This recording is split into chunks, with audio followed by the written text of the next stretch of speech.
We go. Mhm.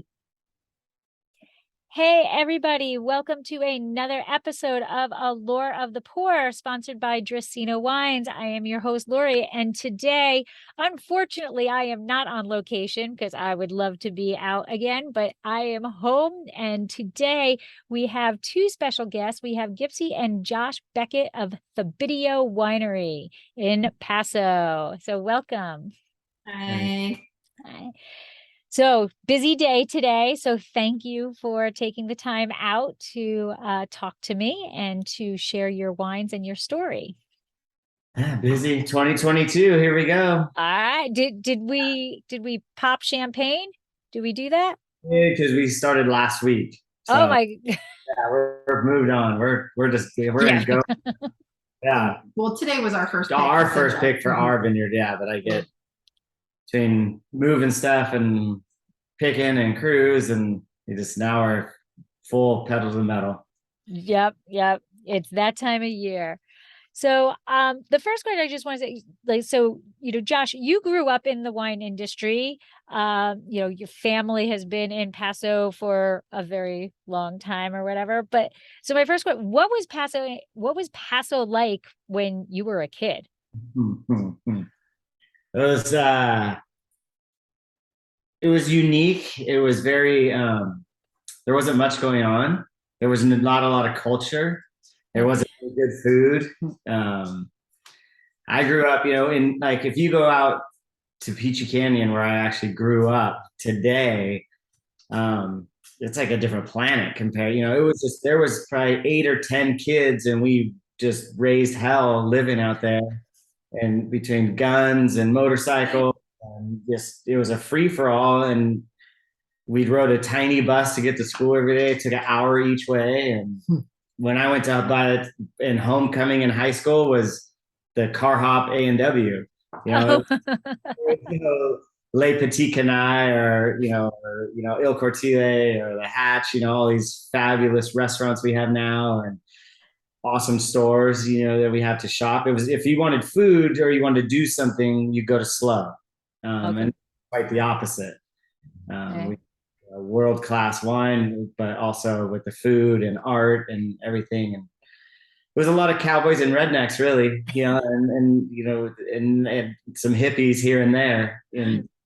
But now it's amazing. It's a different world. I am fortunate to have seen what it was, and I still have friends who I grew up with who are still in town and aren't in the wine business, and it's good to see them and good to see that they could stay. It hasn't gotten easier, hasn't gotten any cheaper. No. But yeah, it was just a small country town, really. It was tiny.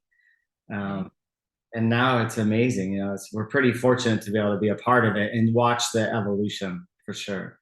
Yeah, I grew up we had a summer home that was in the middle of the woods of New Jersey.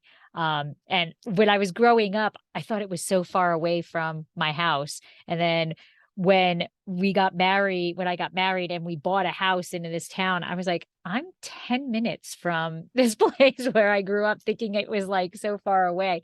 But it was kind of the same thing. We, dirt bikes, and we used to ride our regular bikes down a hill and jump off a rock into a lake. I don't know how we survived, but Yeah, we did the same adventures. We were literally, I think it's only 8 miles from town, but it was a super windy road, no center divider, no barriers. It was just a country road, dirt road that got paved over. And yeah, from taking turns driving back and forth, one person on the three-wheeler or the motorcycle, and everybody lined up BB guns as they drove by to shoot them, to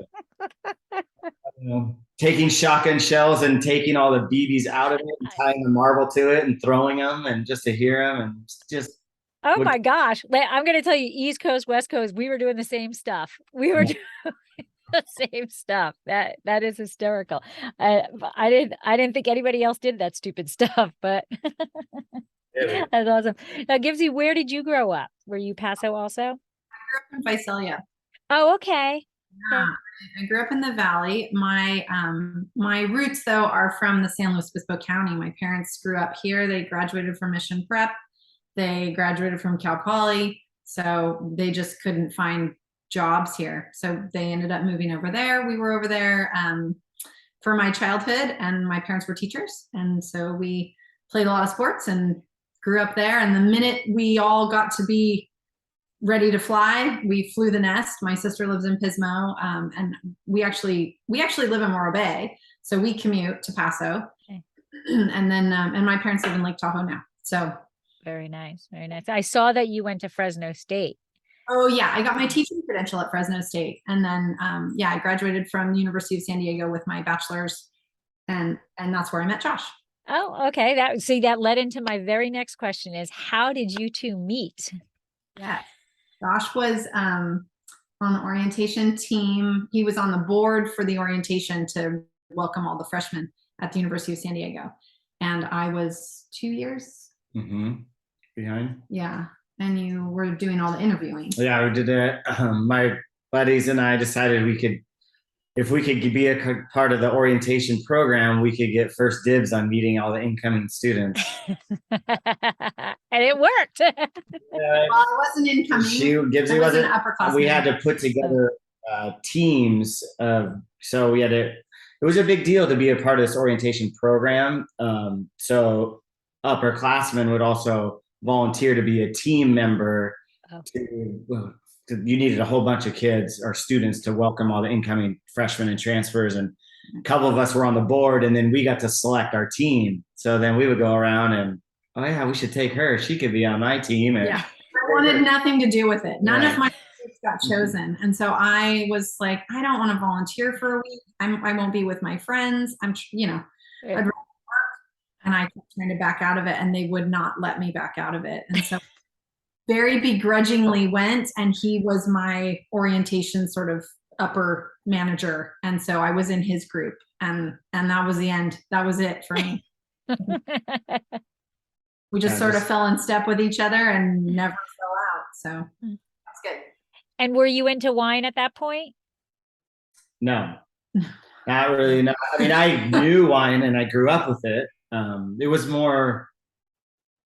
The winery was in the vineyard in particular was more, I was never put on restriction. It was, you go and do this work, and when you're finished, then you're not in trouble anymore.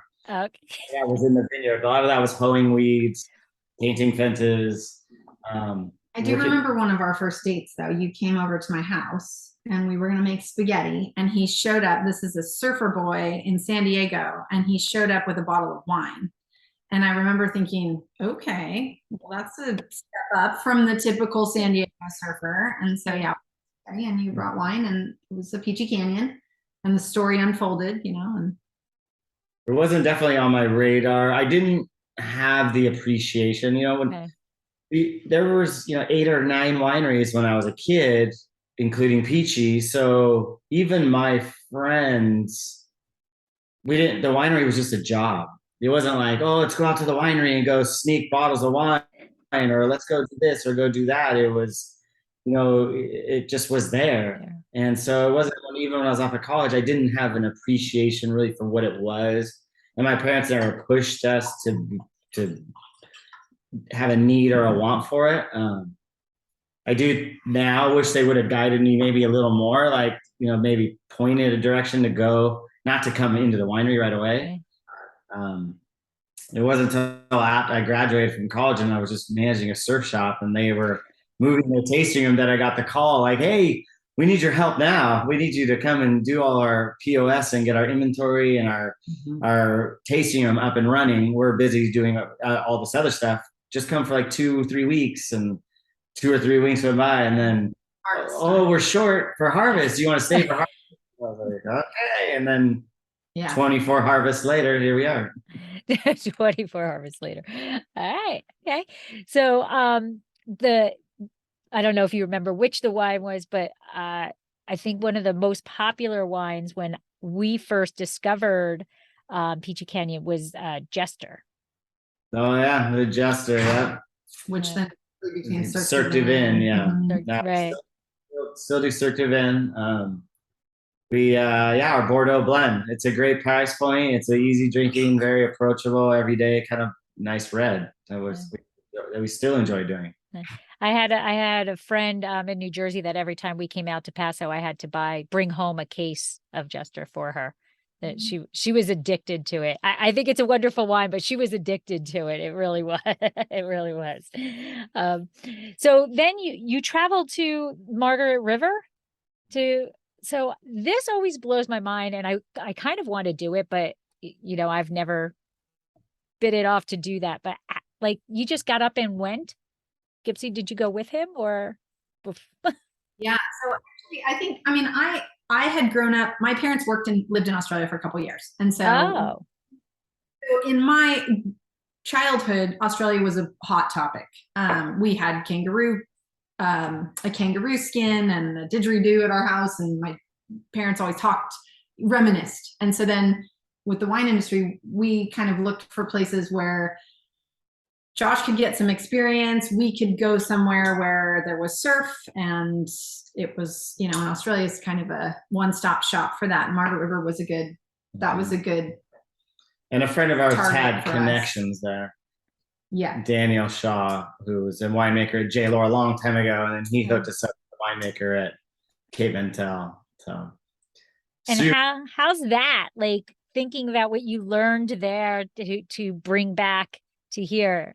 It was, I wish we could have done it many more times. I would, if our kids ever wanted to get in the wine industry, I would, and I would probably lean towards like a 4 or 5 times go do that in different places all over the world. Right. I have interns right now from Moldova, Mexico, New Zealand, and Argentina.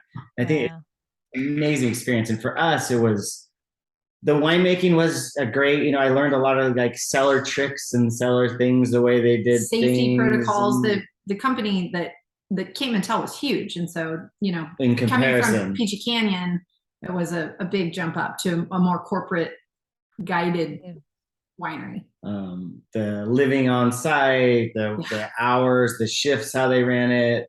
24-hour shifts. Yeah. And we lived in a little shack on the winery behind the main house that was an earth rammed house, which is popular in Australia. There's a couple of them in Paso, but yeah, the earth rammed homes, and they did a nice job. I thought we really loved the fact that they had a woman who cooked for the harvest crew 24 hours. She kept her open every day. At all times, you could come in and get all sorts of exotic, what I thought was exotic, and here we were in our early 20s. It's like, what's dal, and just these crazy stews, and she just kept it all ready. So that was a big takeaway, especially for us. For me, it was like, oh, this is a cool cultural experience or a cool culture to create in the winery. And so when we came back, that was a big push. Yeah, for both of us. I cooked we had to come home because I got pregnant, and so we brought a Sydney home, and so I cooked all the time with Sydney on my front, Sydney on my back, and every harvest we put together. I mean, sometimes at the beginning I used to cook like 2 or 3 meals a day for 15 to 16 people, 5-6 days a week. I was there all the time. Wow. So it was full on. And yeah. And the winemaking was cool. I mean, it was a lot of different techniques. It wasn't like earth shattering, like there's like changed everything, but there was little, how they stored full barrels and what devices they used to do pump overs, and how hose fittings and valves and just little stuff like that, which is really cool. And then working with different varieties, like I never get to work with Semillon or Sauvignon Blanc, right? In Paso, there's very little, if any. Stuff like that was cool. And they did have a little bit of Zinfandel. That was kind of another, when nobody has it down there. But they did make up for it, which was kind of fun to go and talk about what I did back home and what they did and how it worked. And it was I wish we could have done it a lot more. Right. Absolutely. And did any of those techniques that you learned over there or viewed over there, have you incorporated them into your winemaking style now? Not in particular, just I think it was more the culture that they had created. That was what we really has stuck. Mhm. Like the really Starting in the vineyard, and really supporting the harvest crew through harvest, making that a priority is. You can have all the cool equipment and all the cool tricks, but if you got a cellar team that's not happy and taking shortcuts or too tired or just are hungry, you'll make mistakes. Right. Like it's huge. I think you kind of liken it to cooking, and they always say when you're cooking, if you lead with love, if you cook with love, the food tastes better, and if you have a harvest crew that is happy and joyful and having fun in their trade, the wine tastes better. I get it. Yeah. And not only are they enjoying what they're doing, there's wineries that play music for the grapes and things like that. It's just a happy environment makes a happy product. I agree with it. Absolutely. Now, from there, you also did chronic cellars with your brother. Okay? And we'll go through that really quickly, but the names, because the reason why I wanted to bring up chronic cellar is because of the names of the wines. And although the wines here with the video are not as risque as chronic cellars, the names are really clever. So who's coming up with these names? On the chronic front, I came up with the chronic cellars concept and name, and then pretty much everything after that was my brother.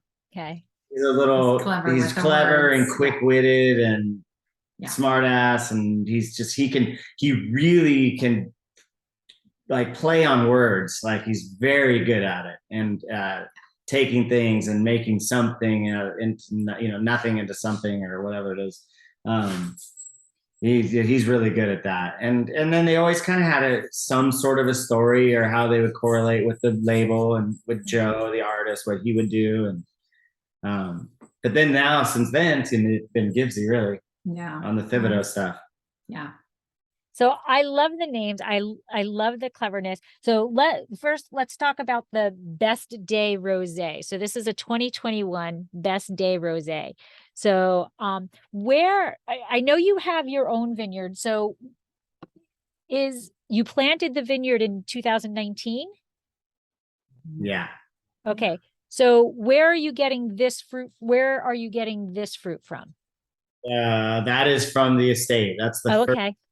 So 2021 was the first very, very, very light crop. There was literally only 4 clusters per plant on the whole vineyard. The last 2 years have been painful with how much fruit we've put on the ground. But we wanted to do, it was third leaf. We just wanted to test it out and play with it. And we did the reds are still in barrel from 21. We have like a barrel variety. And then, but the rosé we were able to come out with a little bit earlier. So that's the first wine off of the estate. Okay, so Best Day Rosé, it's 100% Grenache. Now, I am a Grenache fiend. I absolutely love it. So what grapes are you growing besides the Grenache? You have like Mourvèdre on it, right? You have Zinfandel, which we're going to get to because that's pretty cool. But what else are you growing there? 2 different clones of Syrah, Carignan, Petit Syrah, and then the 3 different clones of Zin, and 2 different blocks of Grenache. One, like 2 different growing styles. So the rosé comes from a vertical cordon. And we have another block where it's on a VSP up on a wire, more traditional. Okay, so talk us through what it was like so you're in the Willow Creek AVA. Okay, what's so special about the Willow Creek AVA that you decided this is where we're going to plant? It's there's all of Paso is special, which it does so many things so well, which is kind of almost a frustrating part of Paso because we can grow a lot of things really well. But the Willow Creek, it's proximity to the ocean, it's proximity to the Templeton Gap. It cools down a lot quicker. Its degree days are shorter, but it does get a temperature that we want. but it'll definitely cool off a lot quicker and not stay as hot for as long as other parts of the AVA. It's calcareous, chalky limestone that it's got unbelievable water retention. It's, with that particular soil makeup, it can be, if you do irrigate, it's a minimal amount. There's a lot of dry farm, non-irrigated stuff in the Willow Creek and Adelaide districts.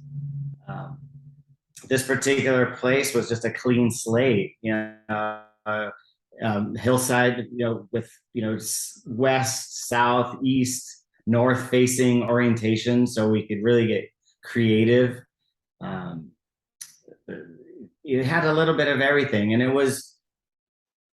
I had seen over the years the wines that were coming, in particular out of the Willow Creek. I had purchased fruit from different vineyards out of the Willow Creek. We have for chronic and peachy, and then so our friends do out of there. We have vineyards in the Adelaide and Templeton Gap prior, but we have never had our own vineyard in the Willow Creek. And it was just something I always wanted to do. I always wanted to be able to hang our hat on it, and especially to have a clean slate.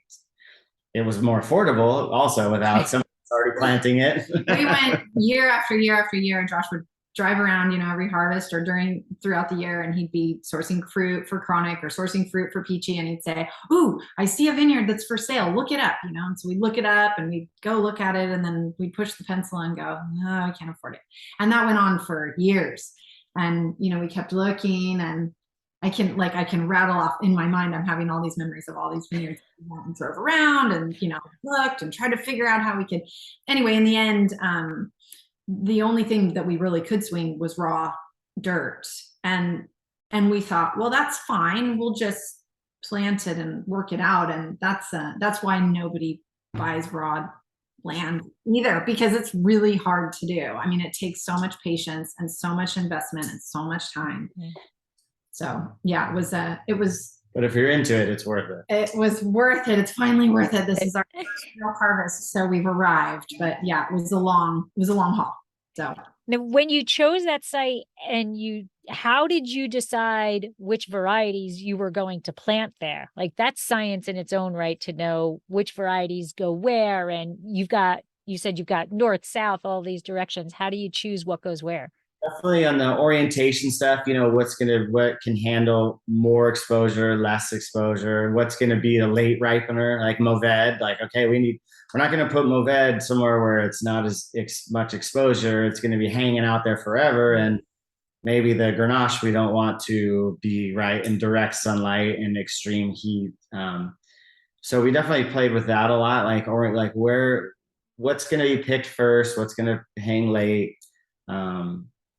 Chose 1103 P on the rootstock on everything except some of the Zen, just because has good vigor, but also great, needs very little water, has an awesome tap root, awesome root system that'll go and thrive and find its own water. So we had to do minimal irrigation. And I think it was just laying out, it was a lot of orientation of where it was exposure, what could handle the most exposure, and be able to hang in there on these hot days. Like, we're coming into today was, high 80s. And then the rest of the week now they're saying it's going to be 110. Right. This weekend is hitting 111. So, yeah. And then when I had kind of doubts or kind of maybe even question on how would the Grenache say per se handle that exposure. So I went extreme. I said, well, then we're going to put one Grenache facing straight east. So it's just going to get a lot of morning exposure. And then I did play with one going straight west, southwest, and see, okay, let's see what it can do. And let's see the different ripening and how the season, and how these vines hold up. And so far they're both still hanging in. They're great, but. And then they'll add complexity to the wine, because they're going to be growing differently and they're going to have different characteristics. Absolutely. Did the same thing with Syrah as well. And then what's the reasoning behind the two different trellising systems? I've always been a huge fan of like head pruned, Zen. I really think, and I don't know why, but I think Zinfandel really lends itself to growing better that way and producing optimum fruit that way. It's not cost effective because you can, the lack of vines per acre when you start doing that dry farm or that head prune stuff, just because you can't get through equipment through, and if you're especially dry farming, you're having to hit it multiple ways. But I've always wanted to I've seen the roans in the the vertical head or the head prune stuff. It does phenomenal, and it's like I don't question authority, right? Like why would I question what these other people are doing? If they're doing it well, we should be able to do it as well, if not better.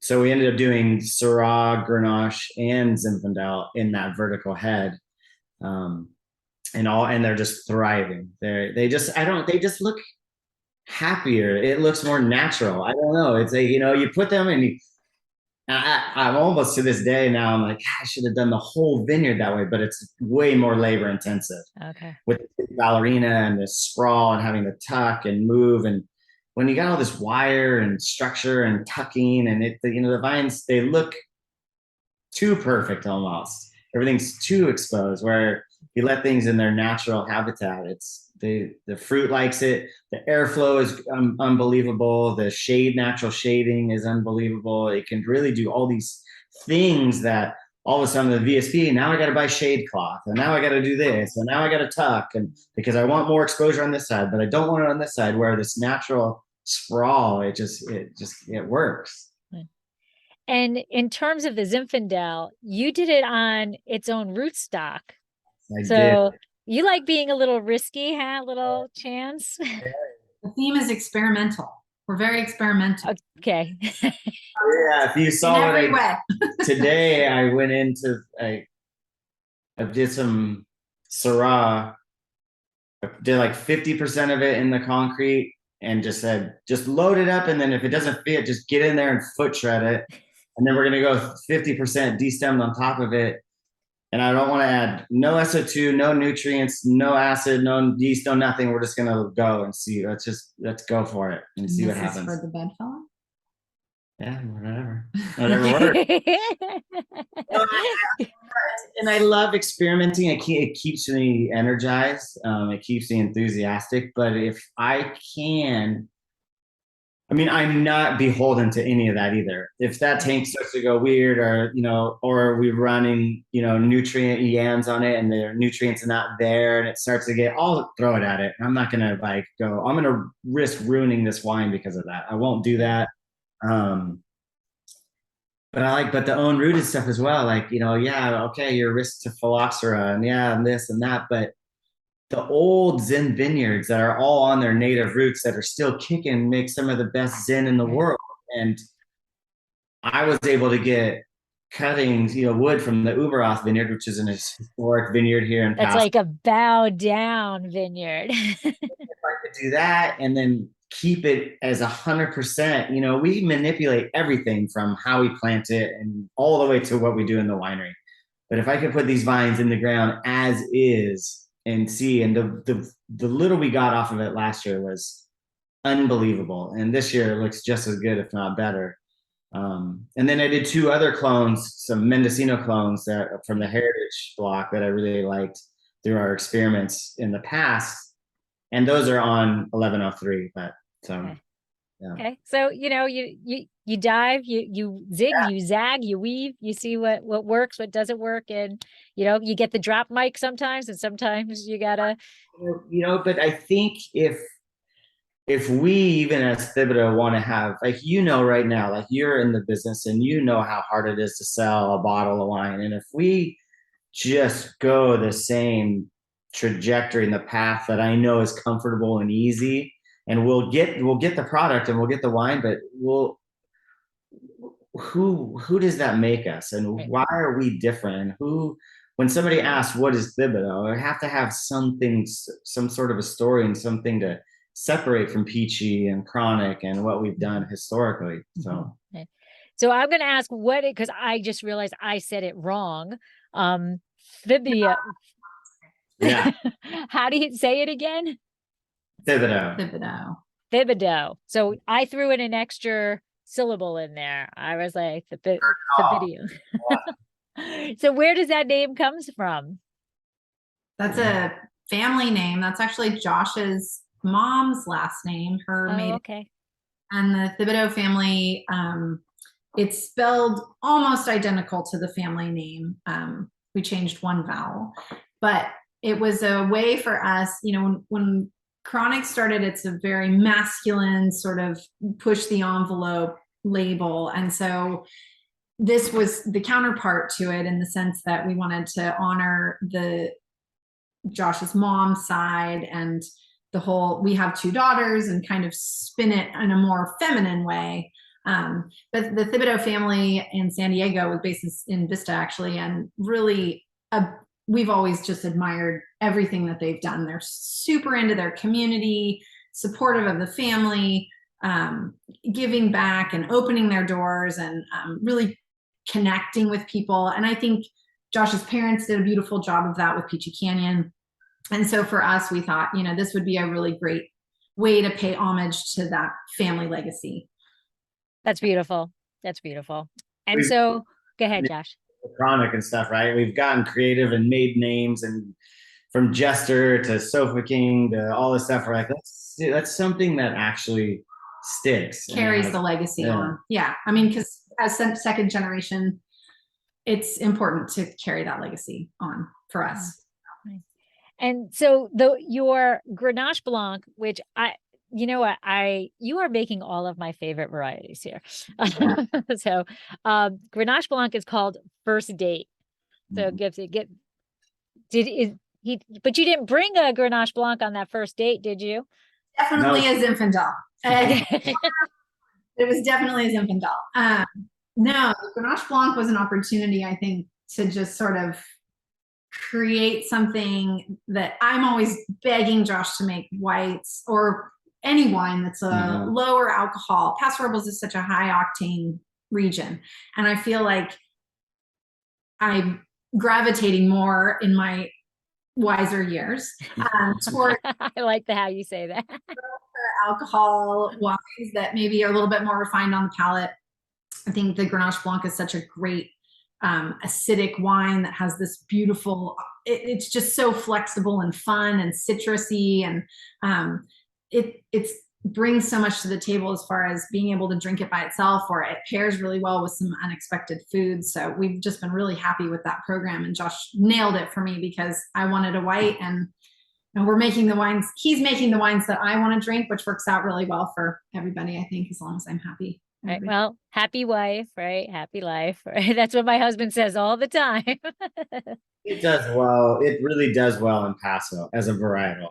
The white rounds in particular, they thrive, and they can handle the extremes. We've been fortunate to source a little bit of the white. I didn't plant into white. That was from the La Vista Vineyard, which is out in the Adelaida district. It's out by Halter Ranch, Tablas Creek, kind of out in that zone. That wine is really unique in that we have an amphora, a terracotta pot for it, and that's how Josh vinified it and aged it, and that was an experiment in and of itself, and we've done it for 2 vintages now, and it's been really successful and super fun. I think we'll continue to utilize that amphora. I want another one, but I don't know if I can buy one this year. I want red. What do you think the amphora adds to the Grenache Blanc? I get that question a lot, and I do think I'll interrupt him for a second and just say that it makes him frustrated sometimes, because it's only an 80-gallon. Yeah, it's so small. It's really hard to work with, so it's frustrating, challenging, I should say. I like the ageability, the porous, it kind of like concrete, but not like concrete at the same time. I like the age of, you're not getting into these off, whether new or neutral or off, flavors or aromas from barrels. You're getting the ageability that you wouldn't get in stainless. Like I do like to ferment in stainless as well, whites, reds, rosés, especially whites and rosés when you can keep them nice and cold and they can tick along real slow.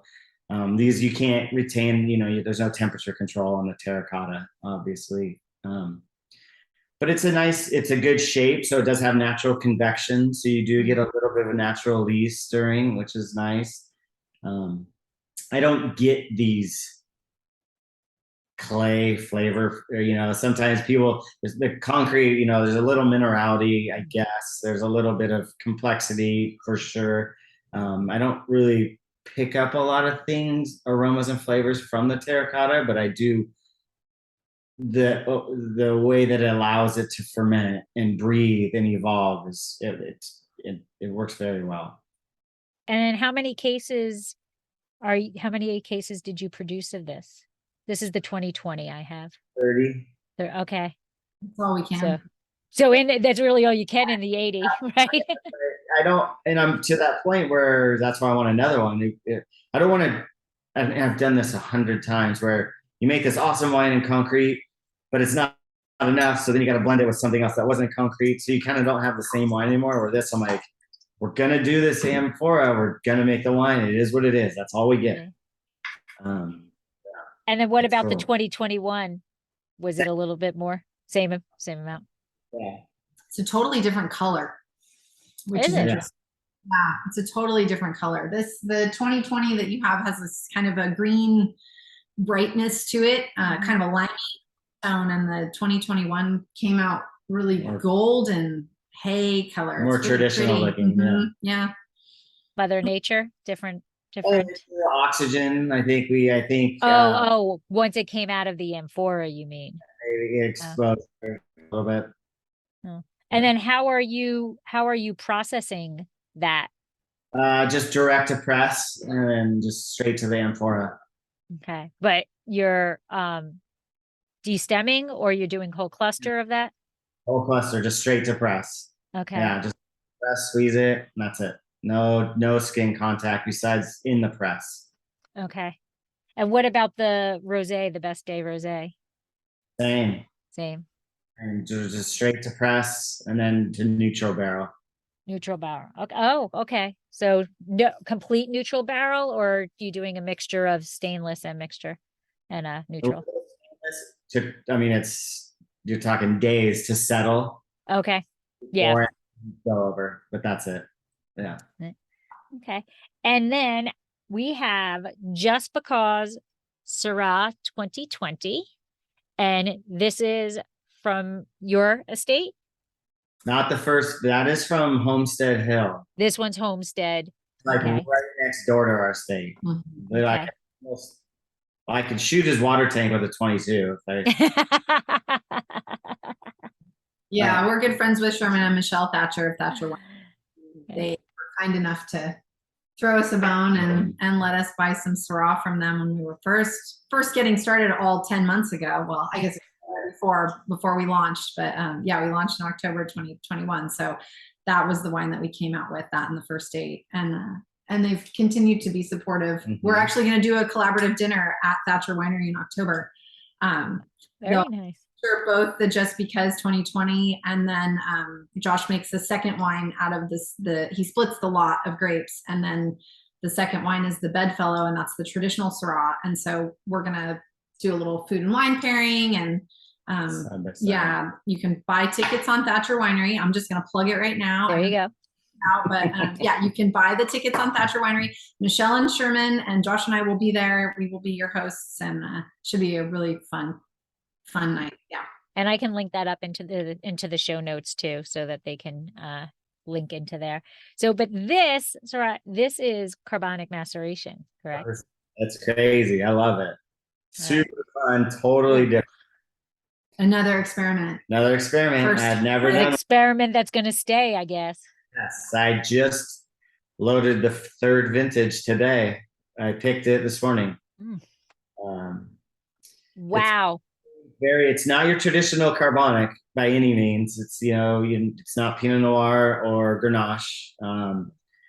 We don't, when traditional carbonics, they load in a tank and then they'll each day or every other day, bleed all the juice and slowly keep pooling the juice to make that nouveau-ish, lighter style wine where I don't remove any juice. They leave it the whole time. So so obviously you Yeah, get some. you can see it's not see you can't see through it.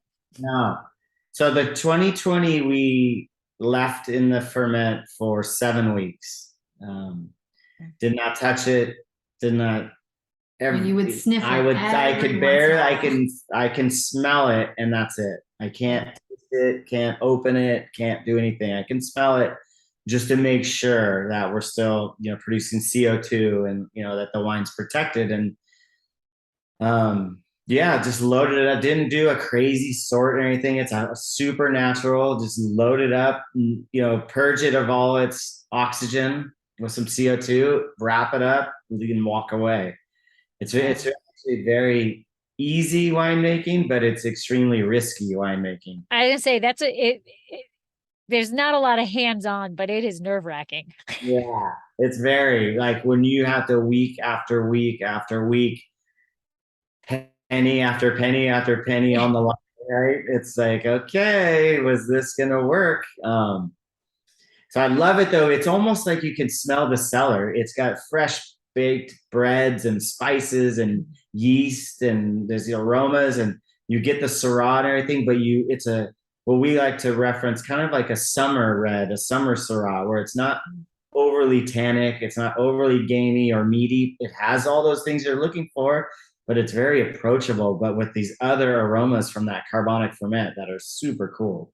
Yeah, I was at an event this weekend and I was tasting somebody else's Syrah. And as soon as I put it up, I'm like, oh, they didn't even tell me it was a Syrah, but like, I'm like, oh, this is a Syrah. The meat just was, and the smoke, not, now you have to say the right smoke, right, these days. That was in there. And it was so powerful. And it was a beautiful, beautiful wine. This is beautiful in a different way. Would not.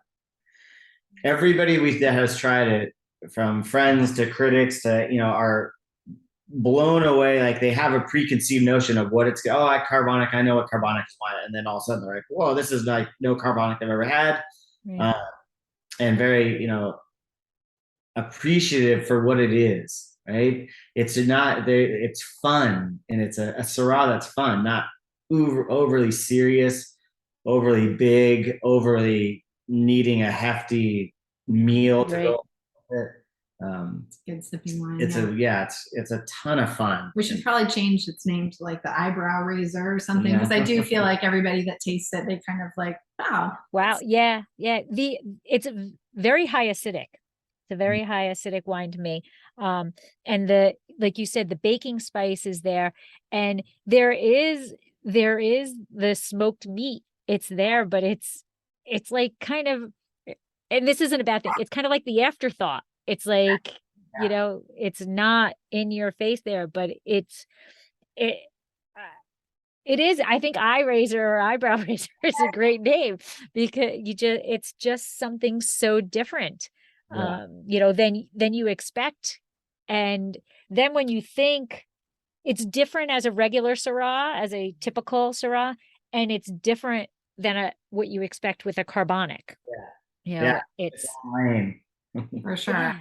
We were at 35 cases of that, I think, and we're down to the last, I don't know, 8 or something like that. So, and the 2021 is almost ready to. We'll release that in October. Sure. And how does that compare to this? Is it? I wanted to push the envelope a little more, so we went. No. we went 11 weeks, or no, 10 weeks. 10 weeks. Yeah. 10 weeks instead of 7. So it has aromatically, I think they're very similar, but the flavor profile, the mouthfeel, it has more weight, more tannin. With that, a little added skin time and stem time. It feels like maybe a little bit more sophisticated siblings. Yeah. It's got a little bit more to it. Fun. It's interesting because it's really the body. It's a lighter Syrah. So that's the carbonic that's the carbonic part of it. But the finish is not carbonic. The finish is just like constantly going, and And for the next vintage is even a step up from that, for sure. And I think I will definitely keep. We'll see this year. This year, I told them we were going bigger and longer. That we'll see. I don't know. That 10 week one, I really do like the 21, and we haven't. It hasn't been bottled for that long, so I'll probably in the next couple of weeks while this 22 is going, I'll taste that and see, is that enough or should we push it a little further? And so altogether, how many cases are you producing? Like 150. Yeah. Okay.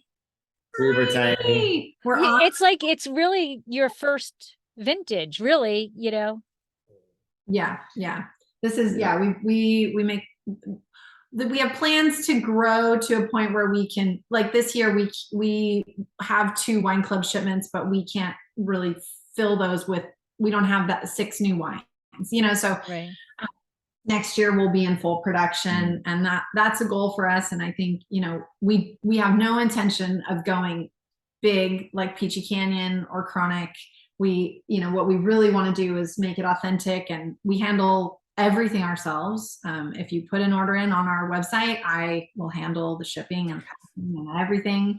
If you're tasting a wine, Josh's hands were on it from beginning to end. And I think that's kind of, we're delighting in experimenting in an industry that we've been in for so long. And it gets old after a while. You're doing the same thing, you're producing the same wines.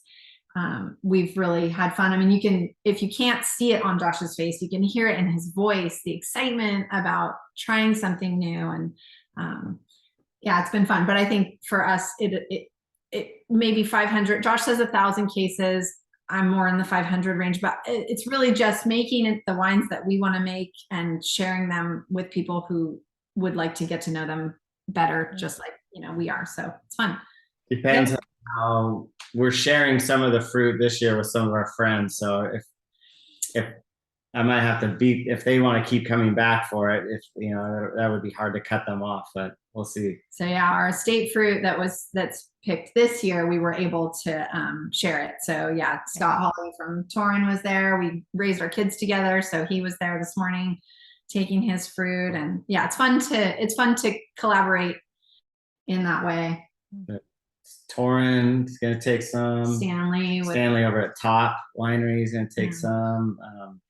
Mac over at McPrice Myers is going to take a little, and then Peachy obviously take theirs. And it'll be cool. I'm as excited to see what my friends, colleagues, what they do with the fruit that we've worked so hard on getting to this point. Like you could have a party where you're tasting your vineyard and everybody else's expression.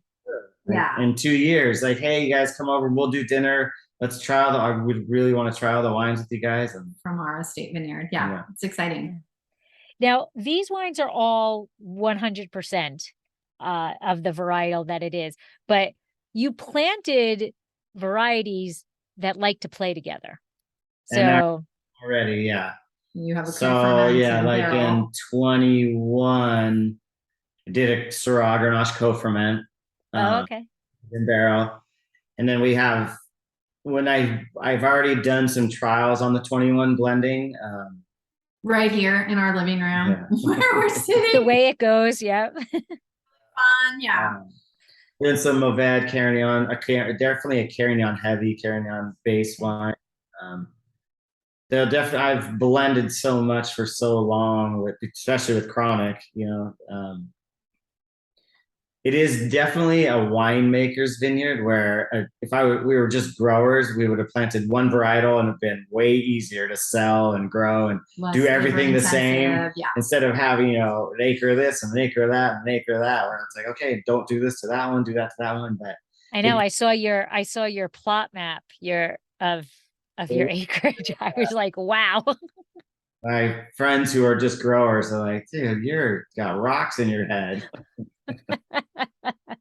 But it gives us the opportunity. Like, I really want to be, to do Thibido the way and to get it to where, whether it's 500, 1,000 cases, but to have those options off of just our estate is huge.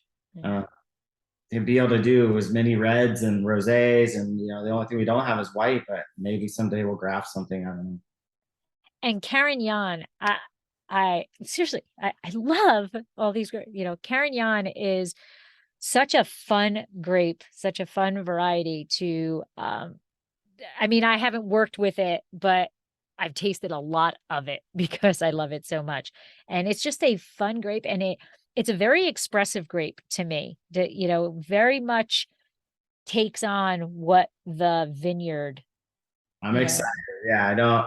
Right now, the little we have in barrel, the guys in the cellar are kicking me already for even messing with blending with it. They like it's so good on its own, and it's so cool that we'll I see. feel like you blended it up and then, And then you I kind of kinda- like dialed it back, and It really is. It's like you said, it's very unique and special to where it's so distinct in the lineup. Like you start tweaking it a little bit, and then all of a sudden you're like, wait, everything's now starting to taste the same. Like let it be its own person. Let Right. it be its own course. Yeah, absolutely. Well, I will volunteer to taste that whenever you're looking to, let's see what the Carignan is doing. I will be there instantaneously for you. I am at your mercy for that. So, the other thing that I absolutely loved on your site is that you really are into nature, or I should say environment, and that you have purposely, how you package the wines and everything you use is so sustainable in terms of that. So have you always been that way, or like, it seems to be a very strong statement with Thibido. I think, Well, you do package first. yeah, I think for us coming from Peachy Canyon, and you start talking about producing large lots of wines, and every penny counts, and you have to look at it from a business perspective, right? And same with Chronic. As it sold and things were adjusting, you can't pay as close of attention to the details because you're on a larger scale. With this project, when we sat down and said, okay, we're going to package this wine, it was really important to us to choose the things that were the most environmentally conscious. And so that excluded an unnecessary foil or a wax closure. It's wasteful. We don't need it, especially because we're an online only brand. If we're shipping it, we really try to get people we have 3 bottle boxes and 6 bottle boxes. It's like, please, if you buy a 3 bottle box, we will knock $5 off your shipping so that you can fill the box, because we really want to make it count if we're going to ship it. The glass is super lightweight. Yeah, the days of the heavy glass, just went as light as we could, and just it's the same look. It just doesn't feel 100 pounds. It's definitely bucking the trend for the luxury brand. I mean, it costs us a lot to produce it, but how funny is that, right? It costs you so much money to produce a lighter bottle. But you know what? The bottles are kind of like, to me, that happy medium, because I have felt lightweight bottles that are like, you pick it up and it goes flying. Right. And they're lightweight. I can tell they're lightweight, but they're quality lightweight. They're not that flat bottom, super cheap like that. That was like, okay, that it wouldn't work. right.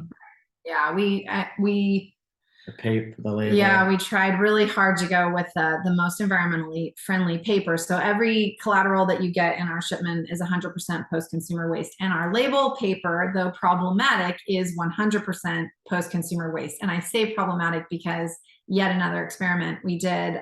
The 2020 labels are a large wrap label. And when they came through the bottling line, they bubbled. And we thought, oh gosh, the label too big.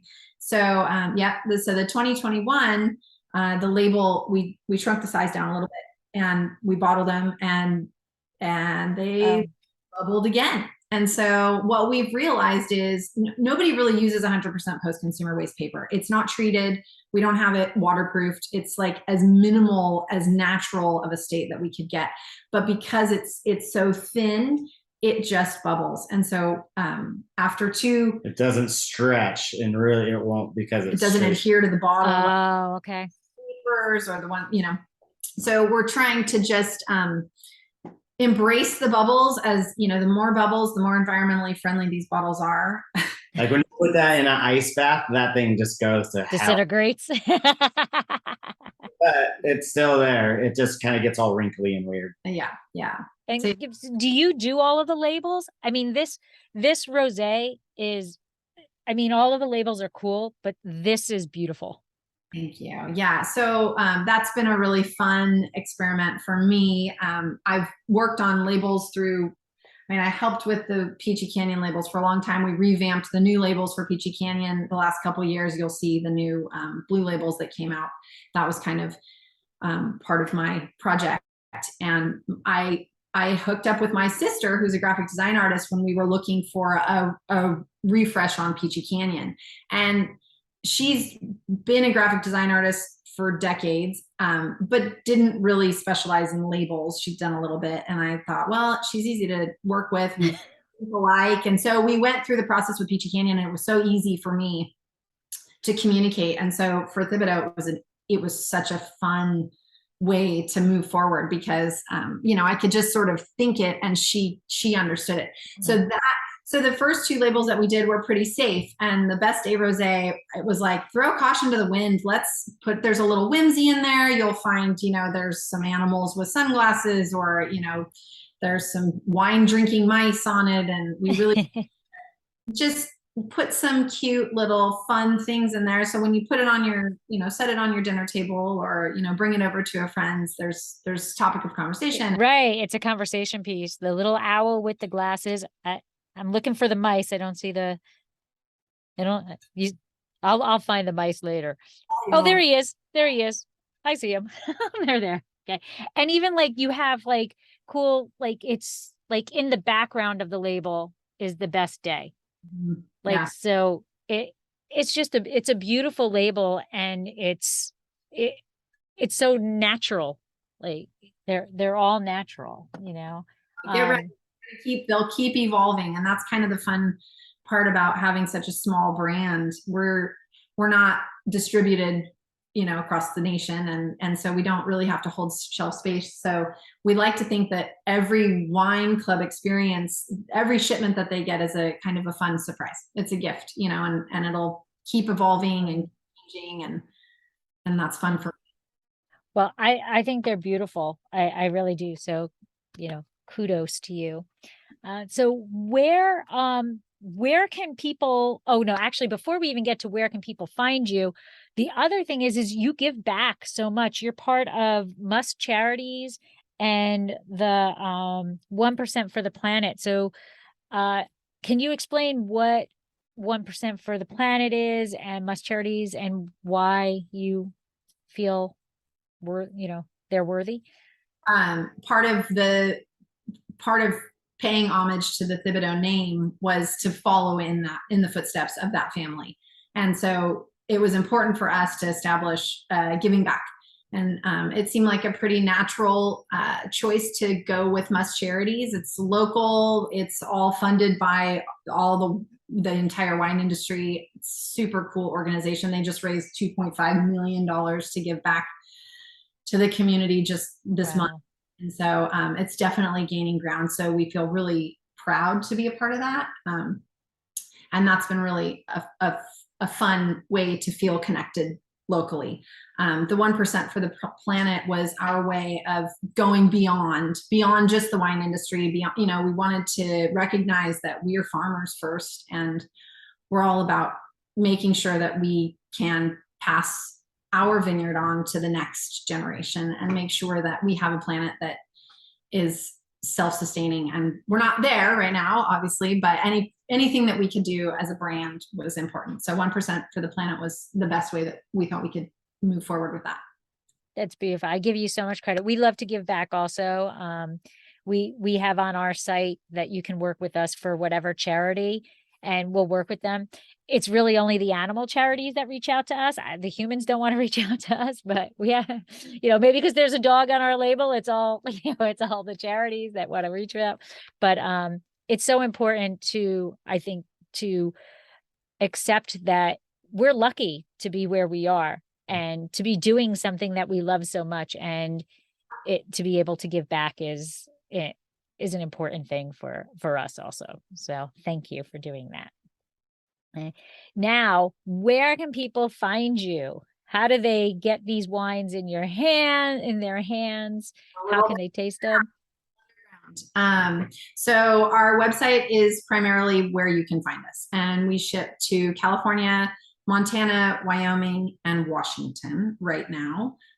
If you are from another state and you're interested, please shoot me an email and I'm happy to put that on the list. And then we have a distributor in Montana, and we are working with someone down in San Diego to get our wines a little bit more widely distributed. And we were lucky enough to be picked up by the Backyard right here in Paso Robles. So you can find our wines there. Thank you, Russell Baker. Amy. And Amy, yes. Yeah, and The so, website. and the website, thibidowinery.com, and that's us. And Okay. You can reach out. We don't have a tasting room.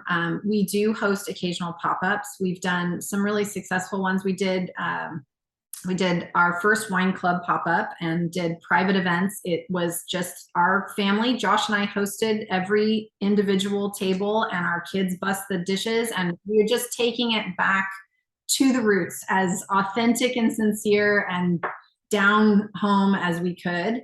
And that was super fun. So we advertised a little general public pop-up over the summer, and we just host it right in the winery, right next to our barrels and tanks. And you sit down with us and we talk your ear off and pour you wine, and it's really fun. So we're looking forward to doing that again in October for our wine club members. And then occasionally when it works in our schedule, we're parents and working humans and life is chaotic, so we try to humor everybody as best we can. So we will advertise a couple more throughout the year so we can bring people in and let them experience our wine. And we have a reservation site, or we have a reservation page on our website, and it's just basically a form reservation. And if you have a date in mind and you're coming through town, and it works for our schedule, we're happy to accommodate you, and we'll bring you into the winery, and it'll just be us, and that's what you get. We don't have any employees. So but it's hard to it's hard to be available all the time, but we try. So yeah. But that, what people would rather really talk to you too. Yeah. It's just how it is, and I think that's actually one of the things that makes Paso so wonderful when people come into Paso. The majority of it is the people behind the bottle are the people you're talking to. So, well, I want to thank you both for coming on, and I know how hectic it is right now, so very, very appreciative. Thank you so much for sharing these wines. I will be posting, for people listening, I will be posting about them on my social media, so keep paying attention to that. And seriously, this is a kick-ass wine. And it is seriously, this Just Because is incredible. So thank you very much. I will put all of your information in the show notes so people can find you. And have a wonderful day. And I know you just came in, Josh, so you don't have a glass, but I'll raise it for both of you and say slancha. Cheers. Thanks, Lori. Thanks so much. Thank you. Thank you. Bye. Bye.